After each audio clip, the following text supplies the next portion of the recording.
estaba verificando que cada uno de los que entre estén en el listado del CISACAT, así que están todos por lo menos los que han entrado. En la última clase lo que vimos fue conocer, habíamos visto ya en la anterior los recursos, vimos bienes y servicios y vimos lo que para nosotros significaban las necesidades.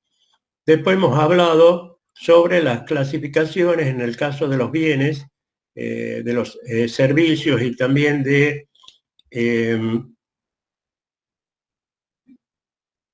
el caso de las necesidades.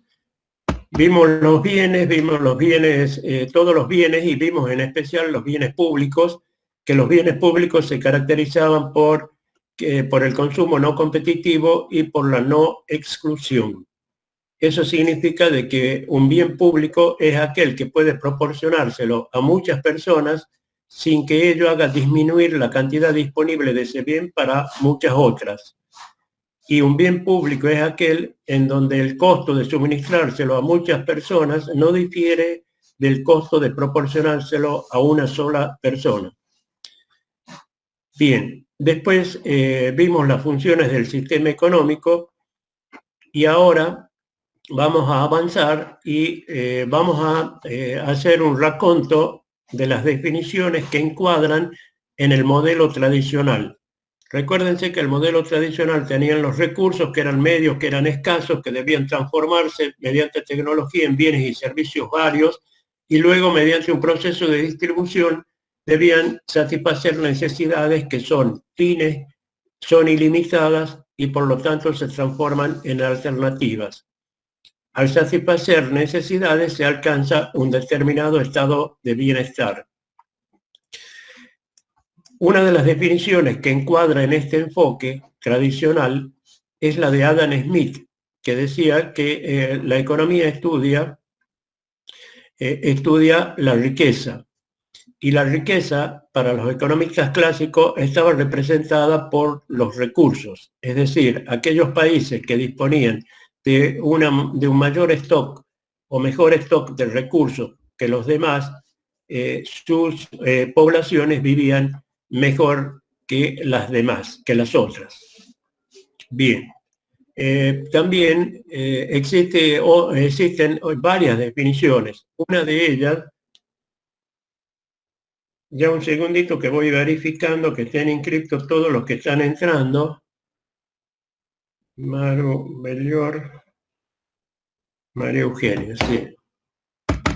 Bien.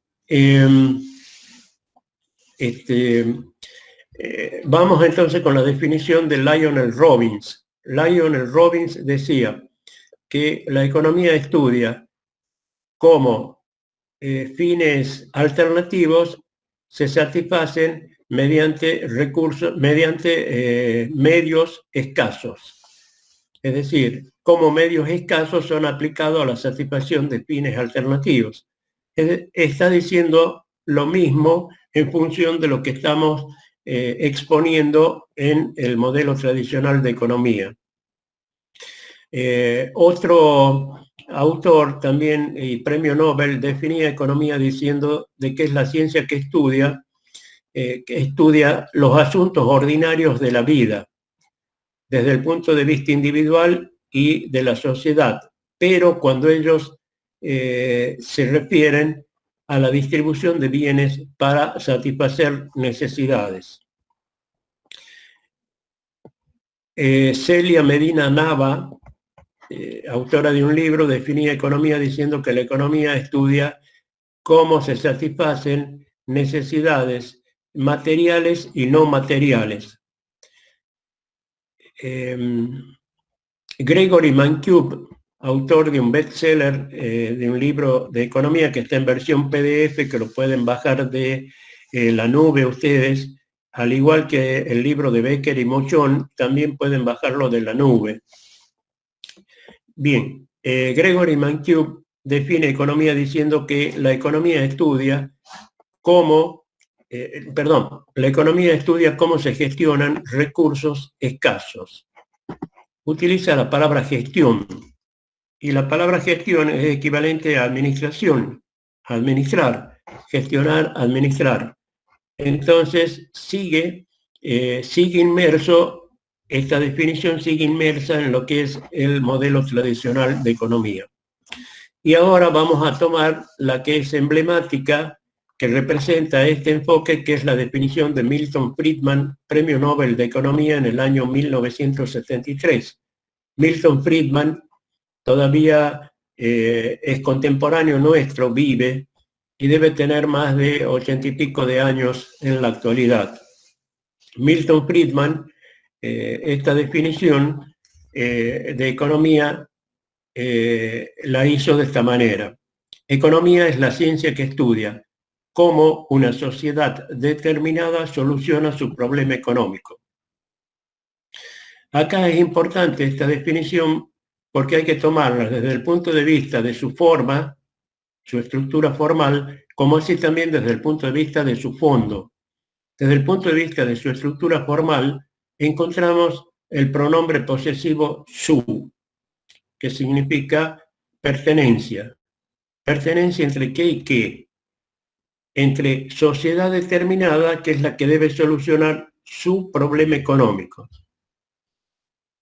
Y para que podamos entender esto, hagamos un breve repaso también en nuestro gran laboratorio, que es la historia, y veamos épocas pasadas de nuestro país. Así, en el año 1985 era presidente de la República Argentina Raúl Ricardo Alfonsín, el doctor Raúl Ricardo Alfonsín.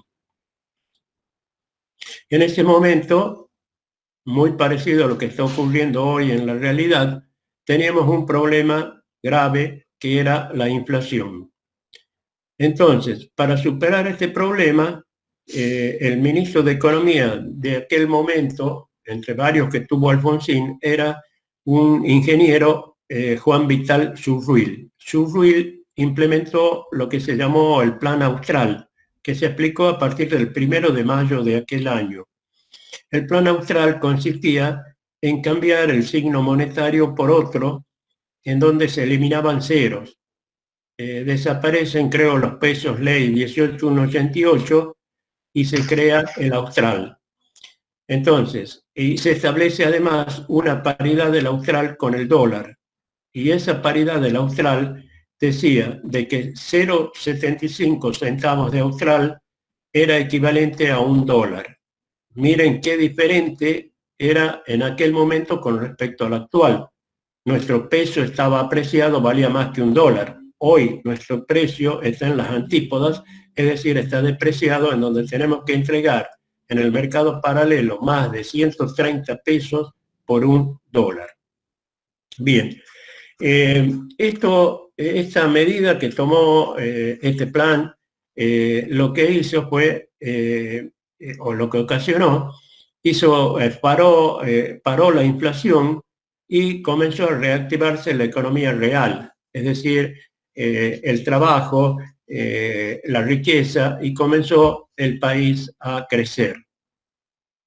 En una de sus visitas que hizo a la Argentina, el presidente de aquella época de Brasil, que era Fernando Collor de Mello, un aristócrata brasileño, que luego fue procesado por actos de corrupción y creo que no terminó de gobernar Brasil, más o menos casi como le pasó a Dilma Rousseff en la actualidad. Bien, Fernando Collor de Mello visita la Argentina y evidentemente Alfonsín le comenta la aplicación de este plan, y ellos, los brasileños, también estaban preocupados porque tenían una incipiente inflación comparada con los nuestros. Es decir, la nuestra llegó a ser de 2 dígitos y la de ellos era de 1 dígito, pero apenas, comparado con lo nuestro.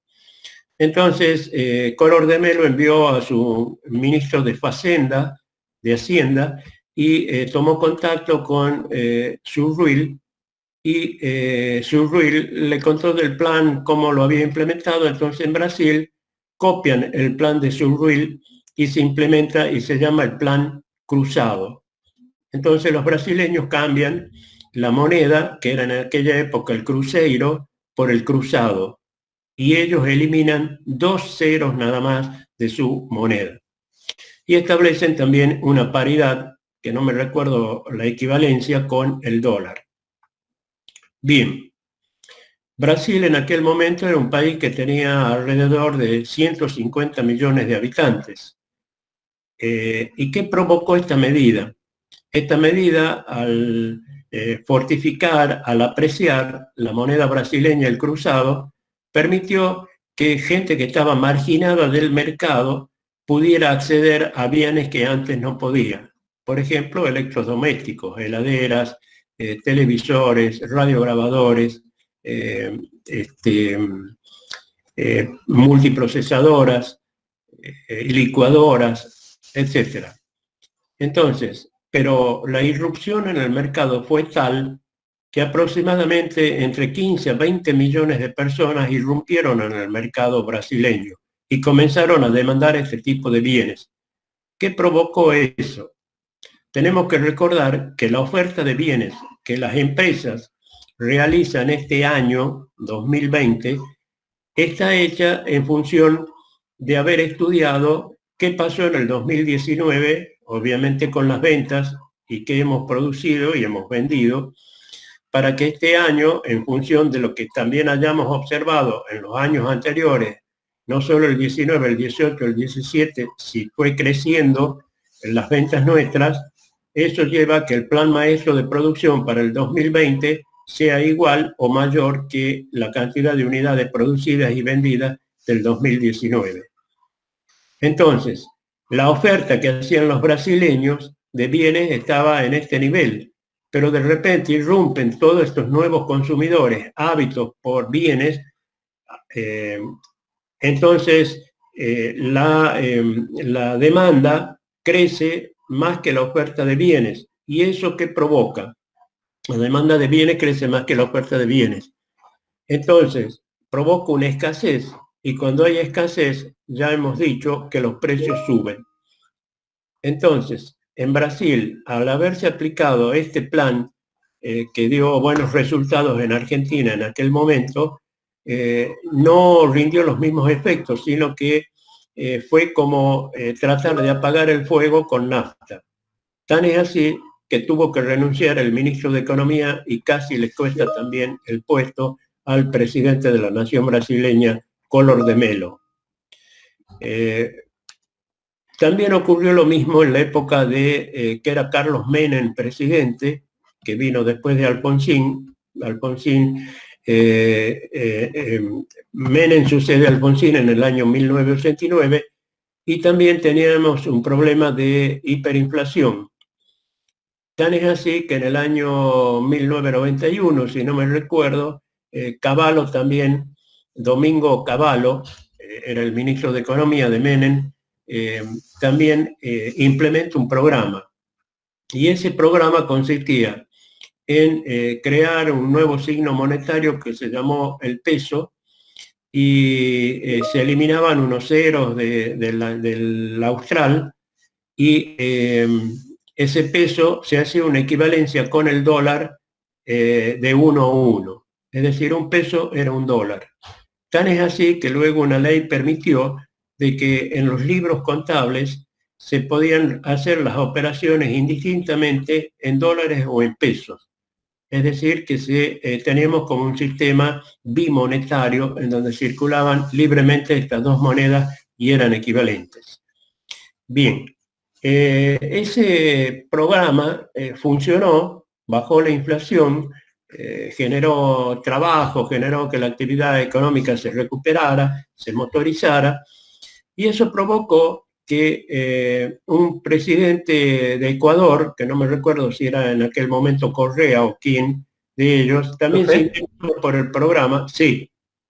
Disculpe, ¿no? ¿Puede repetir cómo se llamó el movimiento? ¿Cómo se llamaba quién? ¿Cómo se llamó el movimiento que se realizó para bajar la inflación?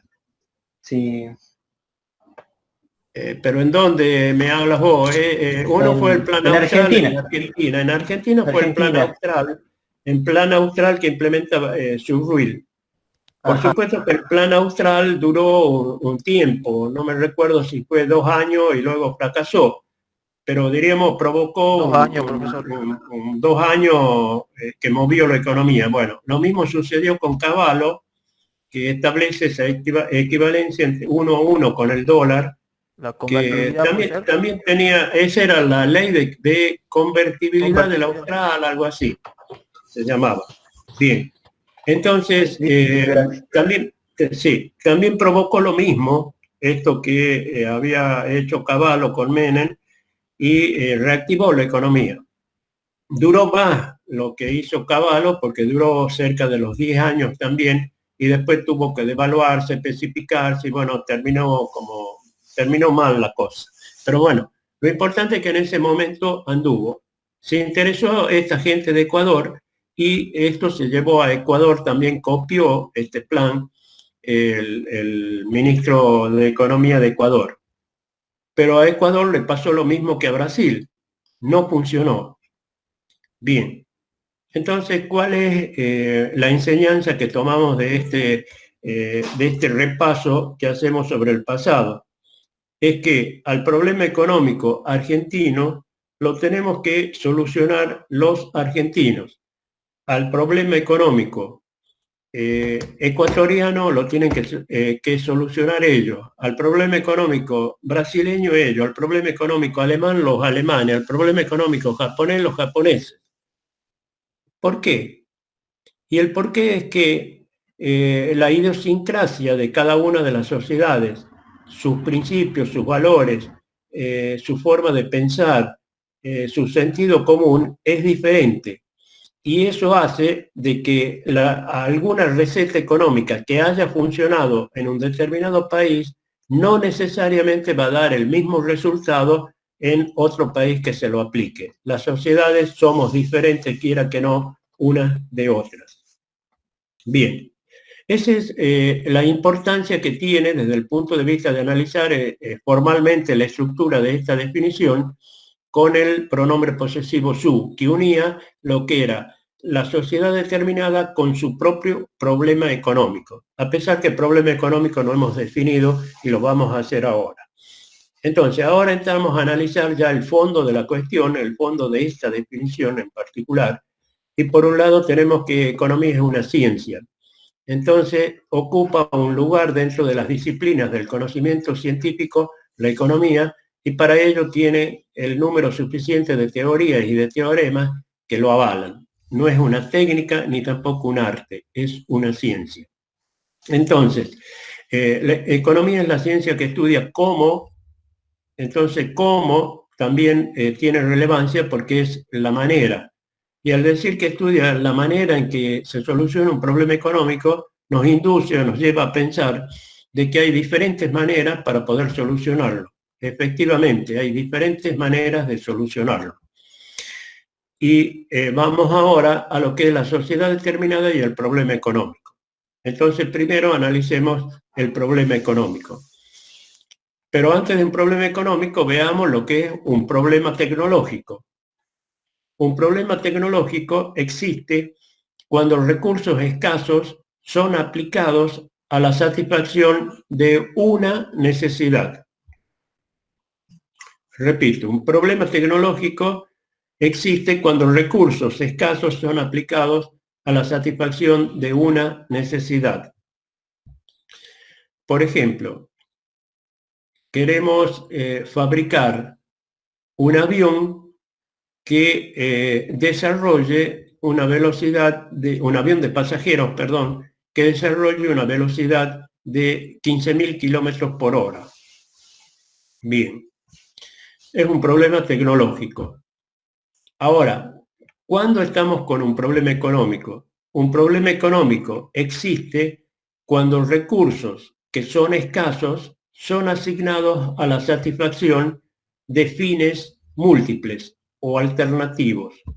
Es decir, cuando los recursos que son escasos son aplicados a la satisfacción de necesidades alternativas.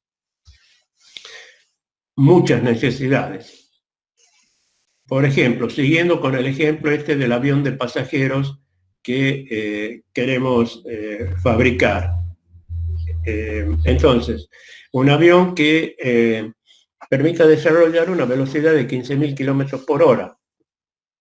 Además, como segundo requerimiento ponemos de que permita transportar 2.000 personas por cada vuelo, o el equivalente en peso. En tercer lugar, que se usen en su fabricación materiales ultralivianos. Cuarto, que sea este avión más seguro que los aviones actuales. Quinto, que este avión, pueda despegar verticalmente sin necesidad de carretear. Bien, y así podríamos ir colocando más requerimientos. Entramos ahora a evaluar cada una de esas alternativas, ya que los recursos que disponemos son escasos, tenemos que ver cuáles de esas alternativas podemos satisfacer. Y allí podemos descubrir que tal vez entre esas necesidades que existen o que deseamos satisfacer, hay algunas que se oponen a otras. Por ejemplo, llevar 2.000 pasajeros a una velocidad como la que estamos hablando, 15.000 kilómetros por hora, no permita que el avión se utilice materiales ultralivianos. También podríamos haber fijado como una alternativa más que ese avión use un combustible no convencional, es decir, energía electromagnética o energía solar, etc. Bien, entonces, transportar 2.000 pasajeros a esa velocidad hace de que el avión no pueda tener materiales ultralivianos. Y también puede ser de que ello sea opuesto con que sea más seguro que los aviones actuales. Entonces, cuando vemos que hay alternativas que se oponen a otras, tenemos que elegir a cuál satisfacer y cuáles no en función de los recursos. Y eso es ya un problema económico. Entonces, el modelo tradicional de economía que mostraba los recursos y las necesidades, lo que está mostrando es la existencia de un problema económico, porque decíamos que estos recursos que son medios son escasos frente a necesidades que son ilimitadas y que se transforman en alternativas y que esas necesidades son fines. Entonces estábamos planteando allí en el modelo un problema económico. Vamos ahora a la otra parte de la definición en donde hablamos de la sociedad determinada. La sociedad determinada, en este caso, es lo que conocemos con el nombre, en realidad, de organización económica. ¿Y qué es una organización económica? Una organización económica es la figura que desde el punto de vista institucional una sociedad adopta para la satisfacción, para encarar la solución o la satisfacción de su problema económico.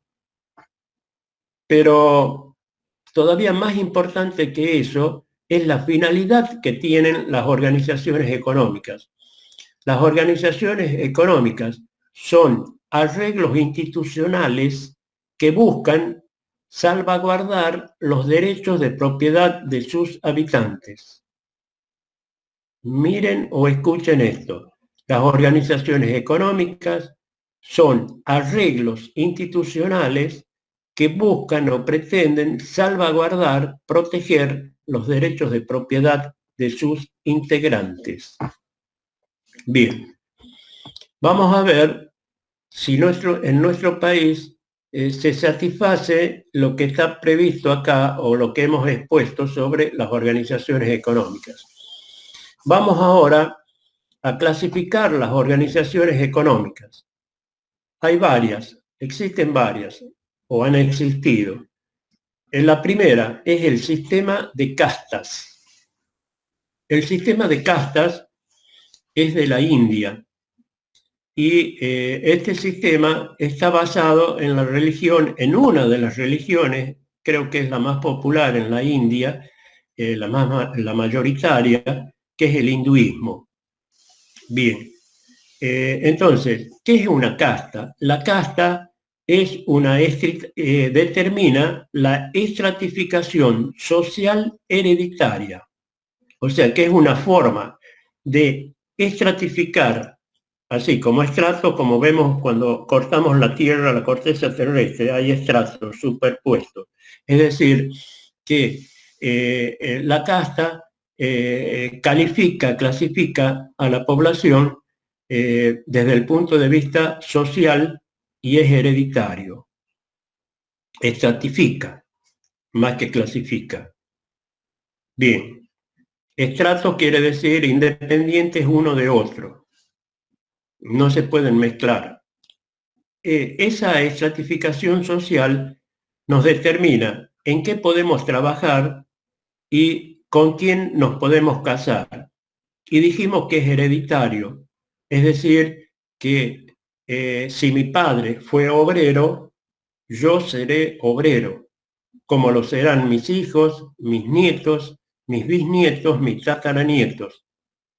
Y si fue mi padre obrero, también lo fue mi abuelo, mi bisabuelo, mi tatarabuelo, y todos los que vinieron antes que ellos, como todos los que vendrán después de mis tataranietos. Todos seremos obreros. Bien. Esto está basado, dijimos, en el hinduismo, en donde existe una deidad que es Brahma. Brahma.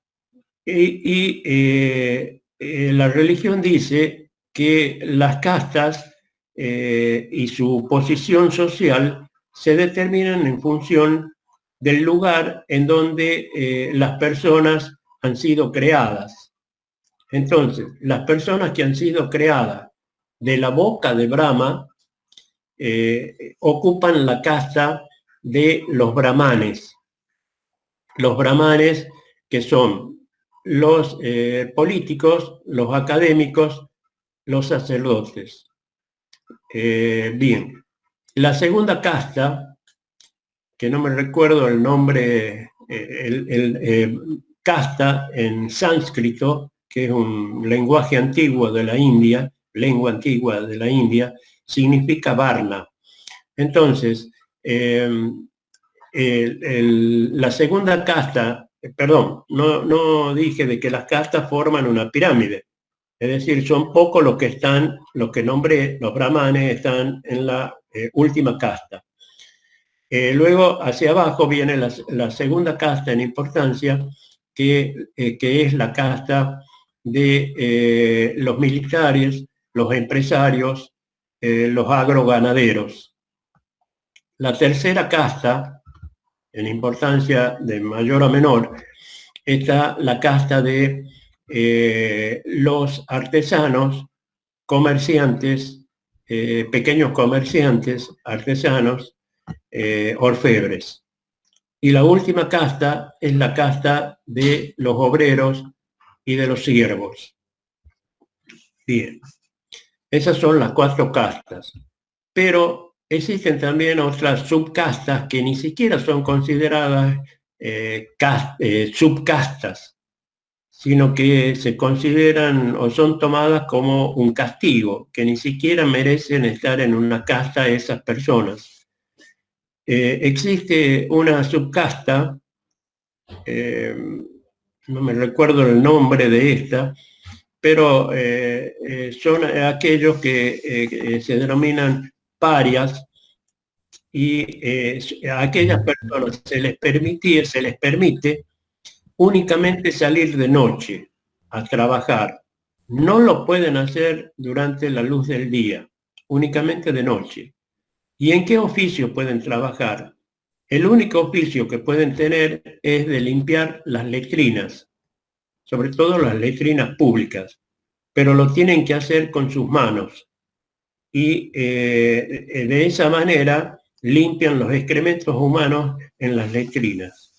Miren eso, no sé cuál sería el calificativo de este tipo de subcasta. Bueno, pero es una creencia de ellos. Esta organización económica es la que rige la India y así se manejan en sus distintas labores. ustedes deben haber visto, tal vez, o sus padres tal vez, o ahora, ¿cierto? A través de Netflix hay varias novelas y series de la India. Entonces podemos ver las costumbres ahí de la India y podemos ver cómo la señora de la casa, por decirlo de algún modo, tiene siervas que son lo que habíamos dicho, la cuarta casta en la India.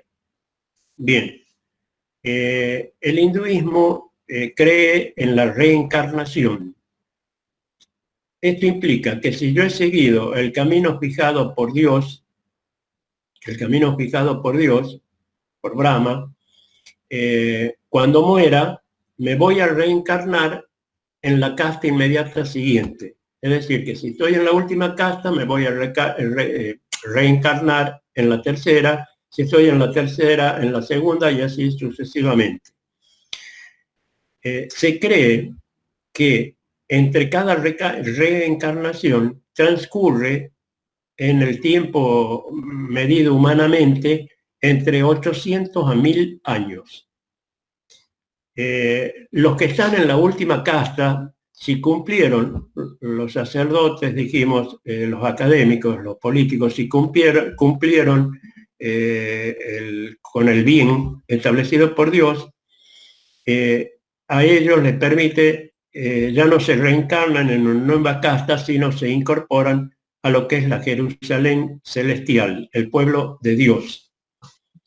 La religión católica apostólica romana cree en que cuando uno fallece va a haber un juicio llevado a cabo por Dios, en donde uno, si ha seguido el camino fijado por Dios, va al paraíso, que sería el equivalente, se incorpora en realidad a la Jerusalén celestial, que sería el pueblo de Dios, tal cual piensa el hinduismo.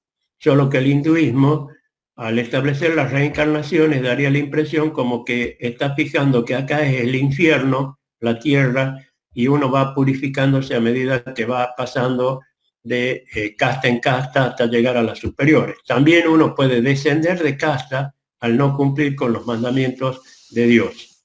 Bien, en definitiva, esa es una de las organizaciones económicas que existen y que lo tiene la India, un país que tiene 800 millones de habitantes a 1000 millones tal vez ahora, que tienen, manejan o tienen, más bien dicho, la energía atómica, tienen bomba atómica, tienen una gran riqueza.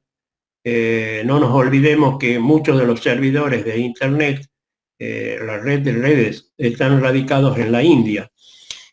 Pero también la India tiene también mucha pobreza. Pero bueno, esa dualidad es la India. Vamos ahora a la segunda organización económica en la clasificación. Es la autocracia. Autocracia o autocrática. La autocracia es que las decisiones en materia económica surgen de la voluntad de una sola persona. O sea, que las decisiones en materia económica surgen de la voluntad de una persona. Ejemplos de esto fueron Cuba, en la época de Fidel Castro, quizás hoy Maduro en Venezuela, pero retrotrayéndonos más a nuestro laboratorio, que es la historia, podemos ver que la organización tribal de las tribus de indios tenían el cacique, y el cacique era el único que decidía cuándo la tribu tenía que labrar la tierra, cuándo la tribu tenía que salir a cazar, cuándo la tribu tenía que salir a guerrear, a la guerra. Únicamente lo decidía él. Para ello tenía un consejo de ancianos, un consejo de ex caciques, y los escuchaba a ellos, que lo asesoraban, y él tomaba la última decisión. Pero era el único que tomaba la decisión, no existía otra persona. Entonces es una organización autocrática, la tribu. Vamos ahora a las 2 y 3, en realidad, organizaciones económicas más utilizadas actualmente. Entremos por la tercera, que es la organización económica capitalista. El capitalismo es conocido con dos nombres. Uno es soberanía del consumidor y el otro es libre empresa. Soberanía del consumidor significa que en este tipo de organizaciones el consumidor es soberano. El consumidor, así como cuando ejerce su soberanía para elegir las autoridades a través del voto, que lo hace en un cuarto oscuro, en total libertad para elegir, el consumidor también tiene esa libertad para decidir qué comprar, qué artículo, qué producto comprar. Entonces, en la medida en que el comprador, en que el consumidor adquiere ese producto, el empresario está recibiendo la información que necesita sobre cuáles son las preferencias del consumidor y él producirá esos bienes que los consumidores prefieren. Ya dijimos que la vez pasada, de que van a producir aquellos bienes cuyos precios sean mayores frente al costo que implica producirlo, a los efectos de maximizar el beneficio. Pero en definitiva, el consumidor elige, es libre, por eso es soberano. También es soberano para elegir en qué trabajar. Puedo enviar yo currículum a varias empresas o instituciones, luego recibir las propuestas y decidir libremente en cuál de ellas voy a trabajar. Nadie me obliga. Eso es soberanía. Y luego también es conocida con el nombre, dijimos, de libre empresa.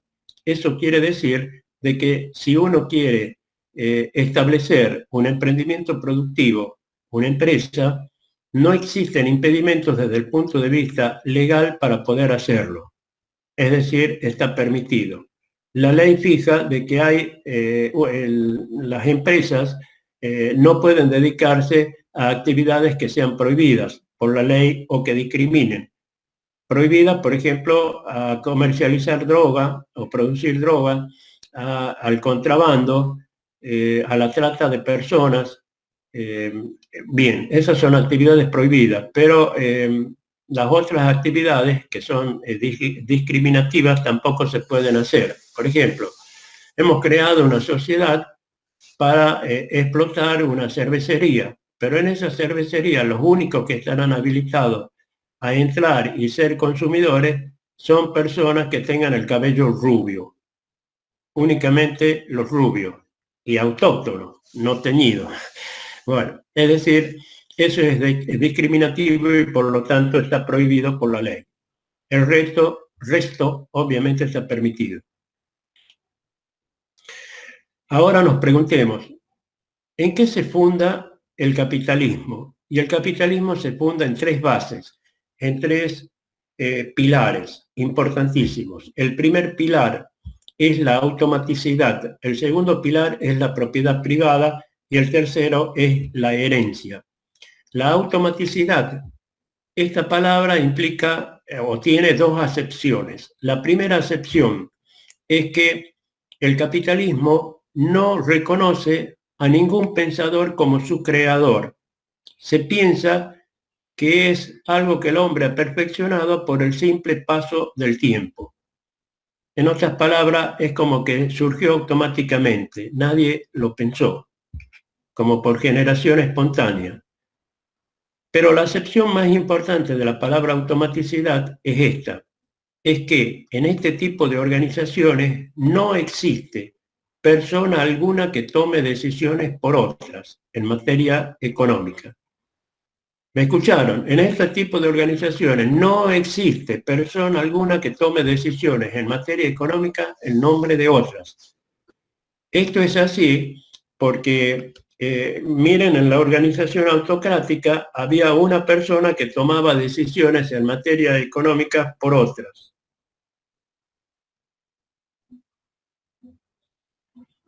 No sé quién es esta persona, no lo vamos a admitir. ¿Quién es Majo UTN? ¿Lo conocen ustedes? Majo UTN.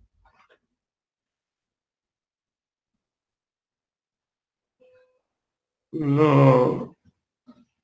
No veo a nadie que más o menos se asemeje a esta sigla. Bueno, seguimos. Entonces, la automaticidad en la segunda acepción es que en este tipo de organizaciones no existe persona alguna que tome decisiones en nombre de otra. Vamos al segundo aspecto, o base, la propiedad privada. Significa que los factores de la producción, llamados recursos productivos, pertenecen a los particulares, no son del Estado. Bien, los que defienden la propiedad privada dicen que esto es un incentivo para la acumulación de riqueza y además la propiedad privada lo que posibilita es la paz social, en el sentido de que protege lo que es mío de lo que es de otro y cada uno tiene lo que es suyo. Los filósofos religiosos y economistas dicen de que es un error pensar que la propiedad privada garantiza la paz social, sino que si el hombre está en paz consigo mismo, es decir, no está resentido, no va a atentar contra la paz de los demás congéneres, de los otros hombres. Bien. ¿Quién tiene la razón o deja de tenerla? No viene al caso, pero lo importante es tener las dos visiones. Ahora, vamos a la herencia. La herencia significa que los bienes de una persona, cuando ésta fallece, pueden ser transmitidos, traspasados gratuitamente a sus derechohabientes o herederos. La ley establece quiénes son los herederos forzosos, como los hijos, la esposa, etcétera. Bueno, eso ustedes lo verán con claridad en legislación. Por eso no me voy a explayar en ese tema de la herencia. Pero ¿qué es lo importante que tiene la herencia? Así como la propiedad privada es un incentivo para la acumulación de riqueza, la herencia complementa a la propiedad privada. ¿Por qué? Porque todo el esfuerzo que uno como padre realiza en cuanto a los bienes que acumula, lo hace con el propósito de que esos bienes después se prolonguen y sean de sus hijos. ¿Para qué? Para que sus hijos vivan mejor que lo que vivieron sus padres. En otras palabras, sufran menos. Yo creo que como todos padres, todos los que somos padres pensamos de la misma manera. Vemos como una extensión nuestra en nuestros hijos, a pesar que son tan distintos y tan independientes de nosotros, que uno quiere allanarles el camino para que sufran menos. Así habrá padres que no estudiaron, pero hicieron estudiar a sus hijos. Es decir, ese sacrificio lo hicieron justamente para que sus hijos vivan mejor.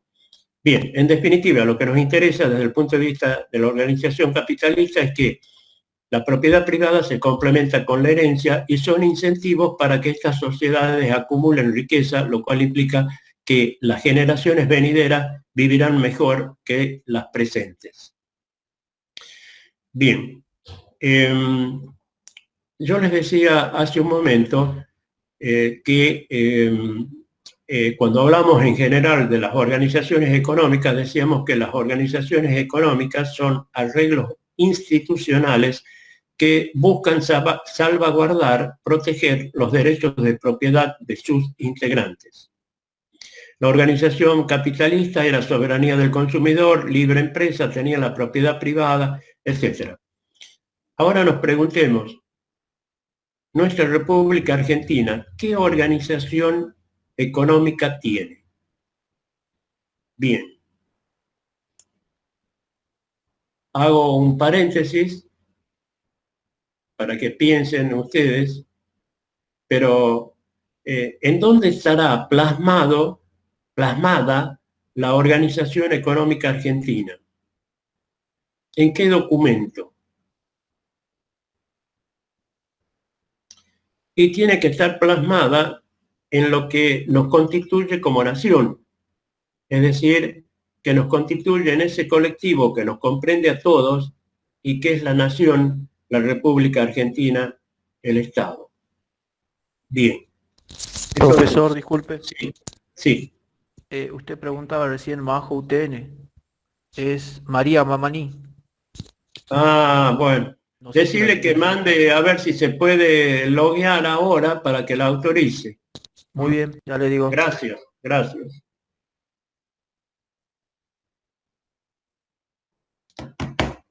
Bien. Decíamos que qué pasaba con la organización económica, cuál organización económica tiene nuestra República Argentina. Entonces nos fijemos al respecto en la Constitución Nacional. Y en este libro, que es Economía, elementos de micro y macroeconomía, de Víctor Becker y Francisco Mochón, que está recomendado también en la bibliografía, y hay uno muy similar de ellos que está en versión PDF que pueden bajarlo ustedes de la nube. Este libro dice, tiene un extracto de la Constitución Nacional. Ustedes podrían buscar con el celular, entrar a la Constitución Nacional y verlo también. Dice el artículo 14, que es uno de los artículos fundamentales porque establece cuáles son los derechos que tenemos. Y dice el artículo 14, todos los habitantes de la nación gozan de los siguientes derechos, sujetos a las leyes que reglamentan su ejercicio. A saber, el primero que aparece es de trabajar y ejercer toda industria lícita. Hace un momento decía que como consumidor somos soberanos en decidir en dónde trabajar. Y lo mismo, si vamos a hacer un emprendimiento industrial, llevar a cabo un emprendimiento industrial, lo podemos hacer libremente. Y rescata esto la Constitución Nacional cuando dice de trabajar como derecho y de ejercer toda industria lícita. Pero también establece de navegar y de comerciar.